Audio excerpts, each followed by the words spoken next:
We are back in the black hole of real estate, and I wanted to put out a holiday edition for you. In what's been a tough year for many, I still would like to find some of the good things that have happened in 2024. This is your host, Ron Wysakarski, for the black hole of real estate. And the first thing is that, man, the years go by fast. And it's been a struggle for many. I could argue for a couple of years has been a struggle in the real estate industry. And for those that are still charging forward and planning to be in the business in 2025, I commend you because it's been it's been a very difficult time for the sales industry with all of the changes and the people that we serve buying and selling properties. Well, they've been through a lot too. So what would I do to paint this picture in a way to find the good? Well, let's start off with if you have a friend who's an agent or you are an agent, you're still in it. It's a crazy year, and people would say that there's a lot of people didn't have a sale this year. Well, let's look at the side where a lot of people did have sales, and there are people that had record-breaking years and had massive growth in their business. I'd allow that a lot of people didn't have that happen, but there are people succeeding despite what's gone on. And we can talk about interest rates being, higher right now, but they're lower than they were this time last year. And there is some optimism that rates will drop next year. The inventory levels, well, they're more than they were last year. So I would say that's a positive step. And I will tell you, in our business right now, there's a number of people that are ready to move, and they're willing, to give up their lower interest rate in the 3s and the 4s and trade it for something in the 5s or 6s, whatever that might be. So we see more properties coming on the market.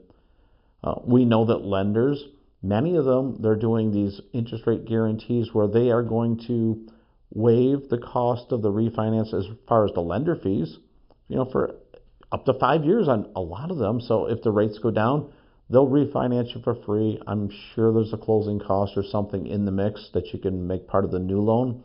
But as far as the lender fees, most of us let's what do they say?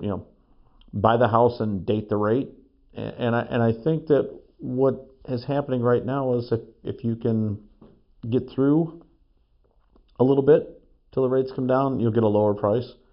Banks have historically offered what they call 2-1 buy downs, and I think that's something to be optimistic about. And if you think it through, a 2-1 buy down on a mortgage, there's a fee that in essence lets you pay less money in the first 2 years, and that fee can be paid upfront in cash. It could be paid by the seller. So if it's paid up front in cash, you said, why would a buyer, pay it up front in cash? Well, it makes your monthly payment lower, and it might help you qualify for the mortgage. Let's say that it knocks 100 or 200 bucks off the mortgage each month. That might be the difference between qualifying for the house that you want and the one you kind of like. So what it does is it allows the first year's interest rate to be 2% lower than the actual rate. And then the second year is 1% lower. So they call it a 2-1 buy down. And whatever money is a little bit less than the payment, you add up those 12 months at 2% lower and then the 12 months at 1% lower. You add up whatever's missing from the actual payment that will be there for the rest of the loan. And that's the fee up front. So if it was a few $1,000, it's $3-4 grand, that might lower the payment 100, 200 bucks a month. And then the seller could pay for it as a concession at closing. The buyer could pay for it out of pocket.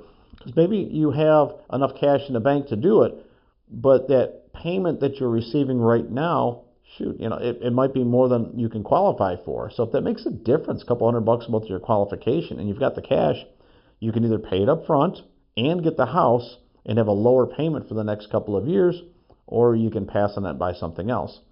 Now, what's interesting is if you have the lower rate in the first and second year, let's suppose the rates come down quite a bit in the third year. Well, you're going to refinance anyways automatically, so you've enjoyed lower payments, and you might continue to have lower payments ongoing, but you get the house. And at a time when prices have held stable and not crashed, and I don't think that they're going to, then owning the home earlier or now would benefit you, because even if the rates come down and the prices go up, you might be in the same boat. You might be worse off. So I'm going to be optimistic. And I'm going to say there's some great tools out there for buyers that are in this market, and there's more to choose from. And for sellers, they get a chance to move as well. So I think those are good things. Now, as far as, let's go back to the agents. It's been a rough year for a lot. A lot has changed in the dynamic of teams and how leads are acquired. There's a little more regulation and a lot more paperwork, or maybe it's the other way around, but it's both. And I'd also say that for those that have been toughing it out, the market probably will be better for a lot of agents that have stuck it out. And not because there's less agents. We do know a lot of agents will drop out at the end of the year when the dues come due. That's a fact, and I can see it happening, rather quickly right now. So there'll be less agents and more deals, certainly, but I believe that the more deals come from, people are more willing to consider moving in 2025, and whether it's optimism from lower rates, hopefully you voted if you're happy with the election, or you feel inspired that things are going to change in a way that would cause you to buy a home, great. But mostly I think that inflation has largely been tamed. People are getting back to work. And it seems like we're more optimistic, just in general and across the country. So maybe those are things that are good that will help the housing market. So if you're an agent and you stuck it out, it seems like things will be better as long as you're doing the hard work. I think there's always a place for someone that works hard can succeed in any industry. So I want to be optimistic about that. And as we approach the holidays, when most people are, quite honestly, taking the last week or so of the year off, I get it. But interestingly, we still have people booking appointments, putting listings on the market, and homes going under contract right now. People don't always take the holidays off. I will say this: if you're in the market right now, you got a good shot, because a seller that's anxious to sell, you may be the only person looking at that house this week.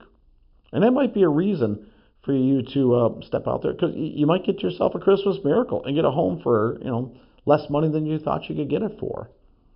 And if you're a seller and you have an offer out there, it can be good for you at the end of the year too.